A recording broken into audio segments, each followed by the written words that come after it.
People of Reddit, what's your big, unbelievable story? Given that I find mysterious topics interesting, I had heard stories/theories over the years that some people can have intertwined souls, or that souls can be sent to Earth with a specific mission to help someone. A few years ago, I am positive that I inadvertently got a ringside seat to something like this occurring.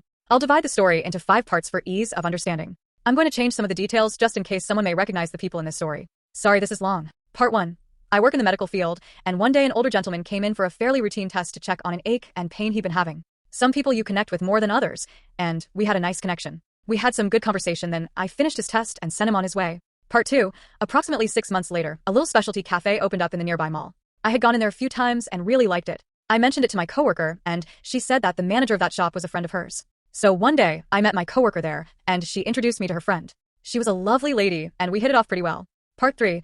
A month or 2 later, my coworker came to me and said something awful had happened to her friend, the cafe manager. Her husband was vacationing in another state with their son. They were on a wilderness adventure in a certain state park, and her husband drowned unexpectedly. Part 4. Shortly after hearing this story, one night, I had a dream. I am looking out the window of my house into the backyard, and I can see this creature. It scared the crap out of me. I knew it wasn't supposed to be there, but I couldn't stop looking at it. It looked like a man, but it was covered in feathers, so it also looked like a bird. Then I realized it looked more like some kind of eagle, but it was also a man. Suddenly I woke up, and I was really spooked. The dream really stuck with me and bothered me, but I didn't know why.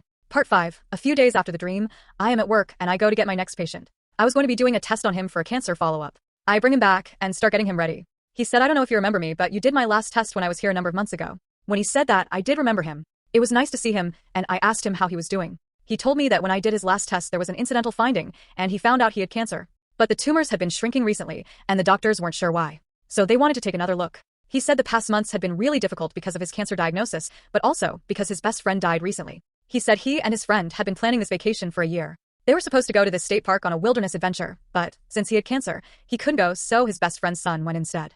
His best friend drowned while whitewater rafting. I told him how sorry I was and asked if his best friend's wife managed the cafe in the mall. He said she did. I told him that I was acquainted with her. The more we talked, the more he told me. He said this trip was an anniversary vacation for him and his best friend to celebrate their time together in the military. He said they were as close as brothers, and a few years ago they got matching tattoos on their left shoulder. He lifted up his sleeve to show me the tattoo. It was a double-headed eagle. The one eagle head represented him, and the other eagle head represented his best friend.